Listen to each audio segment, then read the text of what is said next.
William Ruto, know today I am coming for you because I believe Ruto must go.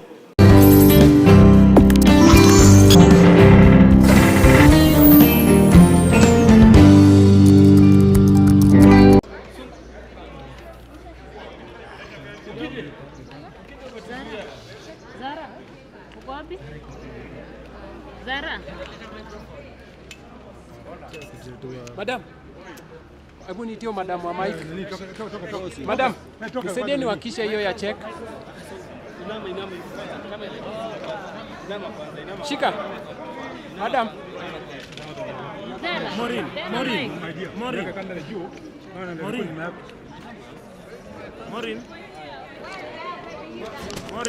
Zara, umepewa. Morin. Weka mic huko. Morin. Sasa wale mnafikia na simu mnafanya obstruction. Maina is left. Where can Nancy? He's coming there. Okay, Maina left for the passport. Kwa gari? Anakuja hapa. Where's Nancy? Nancy? Oh yeah. Okay. Nancy ako wapi? Mleta. Okay, Willis, can you start? Okay, are you ready? Okay. Let Willis start kwa sababu ni wakili wangu. Sorry. Willis, Yes. why don't you start? So, thank you very much. Thank you very much for coming and honoring our invitation. It's been a grueling last 2 weeks, as you are aware, starting with the attack at Jimmy Wanjigi's Muthaiga 44 residence, when hooded thugs raided that home, conducted an illegal search, robbed members of that household, stole household items, stole from the people who work with Jimmy at his home, who are living with him, stole even from his own mother, who is here with us today. The culmination of all that was to plant grenades in the home. And yesterday, despite the existence of court orders stopping the arrest or detention of Mr. Jimmy Wanjigi, we saw a high-handed act by DCI, Nairobi Regional Office, together with some officers from the head office, ignore that high court order to illegally arrest Mr. Jimmy Wanjigi, and they took him to Kamukunji police station, where they kept him overnight. They thought that that was going to be punishment for Mr. Wanjigi. What they do not know, Kamukunji is home. The late Maina Wanjigi was the second member of parliament for Kamukunji constituency. If they thought they would break my client's spirit, he is stronger than he was even when he went in there. All that they did was just to demonstrate to all Kenyans their disregard for the rule of law.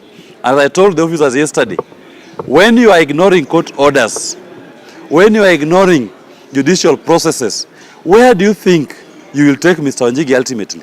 It all ends up in court. They brought him to court today. After all that high drama, it ended up in court today, and Mr. Wanjigi was invited, together with his aide, Mr. Kibe, to take a plea on trumped-up charges. Trumped-up charges relating to grenades, which we don't know who came up with. We know it came from the police, and the police who planted them. They are trying to fix it, that Mr. Wanjigi had grenades in his home. The second charge they were raising in respect to firearms, that he has firearms without a firearms certificate. The High Court of Kenya had reinstated Mr. Wanjigi's firearms certificate and had ordered the Firearms Licensing Board to obey that order and reinstate that certificate and honor it. They have refused, and they are purporting to have revoked it afresh. The High Court also had equally ordered DCI and DPP and IG to return Mr. Wanjigi's lawfully licensed firearms. Which court order, I was reminding the court today, DCI cannot refuse to honor. That is why he has a sentence hanging over his neck today, 4 months imprisonment. He is begging for his life. He is begging for his liberty. That which he denied Mr. Wanjigi when he was in office. Those firearms were returned by Mr. Min. We don't know Now again, the same DCI turns around to want to charge Mr. Wanjigi for being in possession of illegal firearms. Were issued to him after a protracted court battle that led to the conviction of George Kinoti, who is now crying wherever he is for freedom. He thought he was denying Wanjigi's freedom. He is the one now crying for his freedom. Wanjigi is here, free like a bird. Even these officers being misused. Your time will come. You will cry like George Kinoti for freedom, and I will be there to oversee the process. That is what I specialize in as a lawyer. My duty is to hold you accountable. And I have time. I have time. I swim in the lake. I'm like a fish in a water. We come to court. I am in my best element when I put you to account to explain why you disregard our constitution, why you disregard our courts. Those officers who are being misused, please, take your time and understand our constitution. Understand the times we are in. Do not allow yourself to be misused to pursue political scores. As I told William Ruto yesterday, Jim is here. If you want a political battle with him, don't involve innocent police officers. Take on him head on. Let's have a debate. Debate him on the issues that he's been educating Kenyans on. The issue of economy, the issue of debt, the issue of how you are taking odious debt in the name of the people of Kenya, the issue of how our youths are unemployed, how our people are hopeless, how you've led to a collapse of our healthcare system. Those are the things that Jimmy Wanjigi will wish to debate with you, and Kenyans will make their decision. Who has that decision will not be made in the courtrooms. You are wasting our time and wasting everybody's time by when you keep invading Jimmy's home and you keep dragging him. Deal with him as your equal. Leave the innocents. If you fear him, then say so. If you don't fear him, debate him on the issue. We are happy that the court has seen it fit and has listened to our application to defer the plea taking, and a ruling on that will be made on the 12th of September. But in the meantime, we have also initiated contempt of court proceedings against the Acting Inspector General of Police, DCI Amin, and Mr. Michael Sang, the one who effected an illegal arrest on Mr. Wanjigi yesterday at DCI Nairobi area. We do hope that we'll get those directions for those three officers to appear in court and explain why they deemed it fit to ignore the orders of the Honorable Court. We have also taken out contempt of court proceedings against the chairman, Mr. Rashid Yakub, of the Firearms Licensing Board, and all his other board members for contempt of court for refusing and neglecting to obey and to give full effect to the orders that were issued by the High Court in JR number 46 of 2018 that reinstated Mr. Jimmy Wanjigi's firearms license certificate. Thank you very much for coming. Asante sana. Wanataka mama aonekane, so we have to move because wanataka mama aonekane, so we have to move. Just move a bit. Okay, are we ready now? Thank you all for coming. I am not going to speak for very long. I want to be very clear.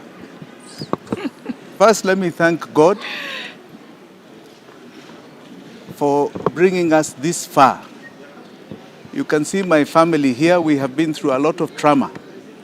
I want to thank them for standing with me during the last 2 or 3 weeks of what you call crooked Ruto's anarchy.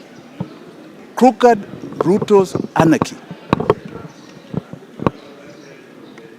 And I want to address William Samoei Ruto here.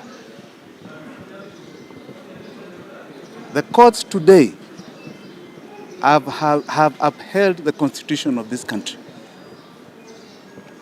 And you seem to be trying to live in an era that has long passed. William Ruto, why do you fear me? If you fear me, be a man. Come and deal with me properly, kiwanjani ya siasa, not in my home, terrorizing my family, and not in these courts with trumped-up charges.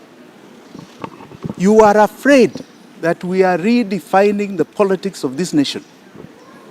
We are moving away from a myopic tribe and region your useless kutenga and lies.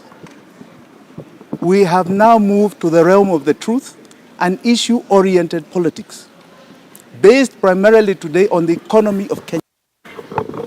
Debate me on the economy. Don't try and create criminality in your muck. I'm not going to join your pigsty. It is a pigsty. William Ruto, know today I am coming for you because I believe Ruto must go. Asante sana.